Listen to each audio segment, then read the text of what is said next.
All right, so here in our second video, we're going to begin to look at the binomial distribution in a few examples. So number 2 here, in a 2000 election, 43% of the voters voted for a certain candidate. A random sample of 50 independent voters is taken. How does this scenario fulfill the characteristics of the binomial distribution? So the first characteristic of the binomial distribution is that you have your n fixed at a set number. In this case, n is my sample size of 50. We're going to look at 50 voters, no more, no less. And we're going to see, did they vote for this particular candidate? And that takes us to the second characteristic. With each person in the sample, there are only 2 outcomes that we're looking at. Either they voted for this candidate or they didn't. So number 1, my n is set at 50. Number 2, my success would be they voted for my candidate. That was at a rate of 43% or 0.43. And then I could have, alternative to that, a failure. They did not vote for the candidate.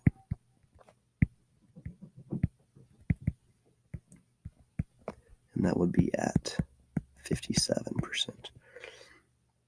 There is a third characteristic of independence. We're told they're independent here, but a lot of times that is assumed. So we're looking at a fixed number of people, and I've got a success or a failure. Either they voted for the candidate or they did not. And number 3, same scenario. I want to know what are the mean and the standard deviation of this probability distribution. So you'll get these formulas on the test on a formula sheet. There's not a quick shortcut way to do it in your calculator like we were able to do with the discrete distribution up above.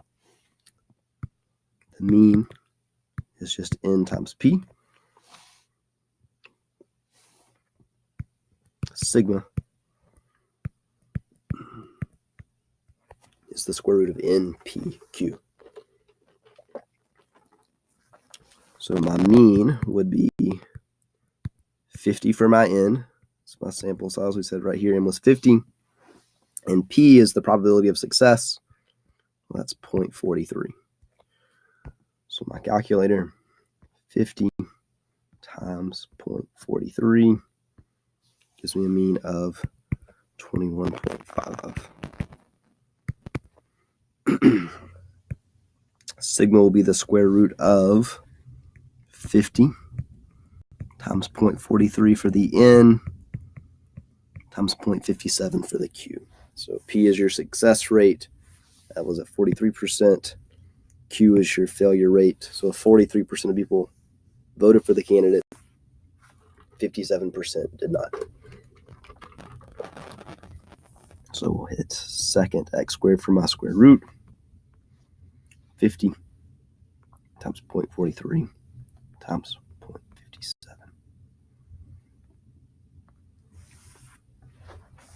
And that would be at 3.50.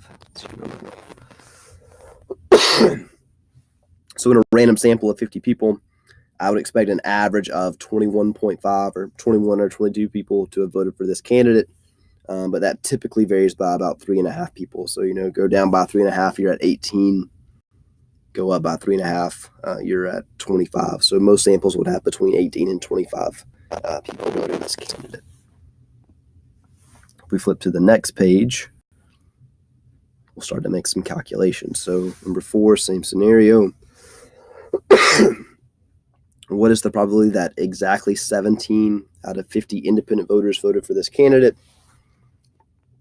So this is still the binomial. I am looking for a probability. So I'm either going to use binomial PDF or binomial CDF because this is exactly 17. This is a binomial PDF question. 3 entries. First is your n, your total, which is 50. Second is your P, so 43% would convert to 0.43. And then finally, the specific number you're looking at, which in this case is 17. So I will go second, VARs. Binomials are way down the list.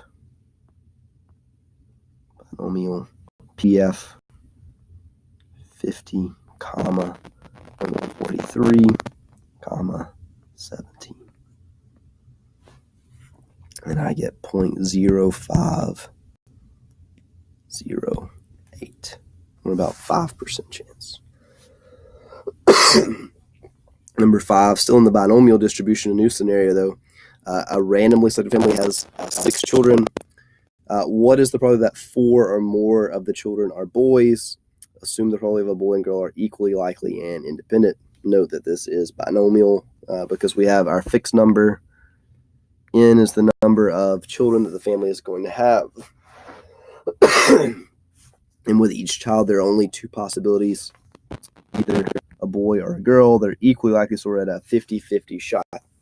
Now here, we want 4 or more.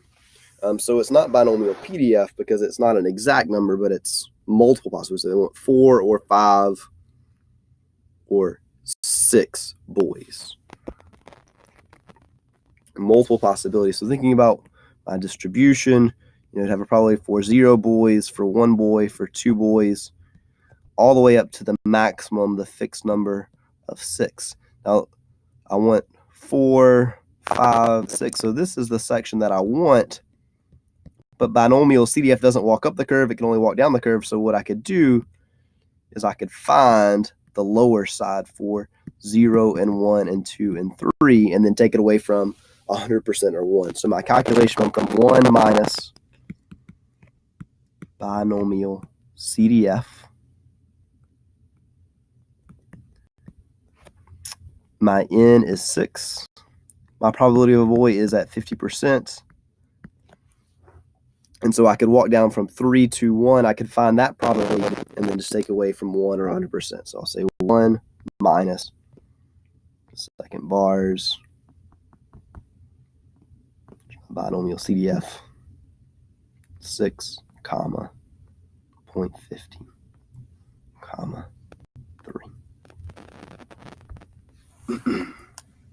And I get 0.3438 if I round to 4 places. Now, that's not the only way you could do this. I mean, there are only 3 possibilities, 4, 5, and 6. So you could do a binomial PDF for each of these and just add them together. But this CDF is a little shorter. So that wraps up the binomial. We'll move to the uniform in the next video.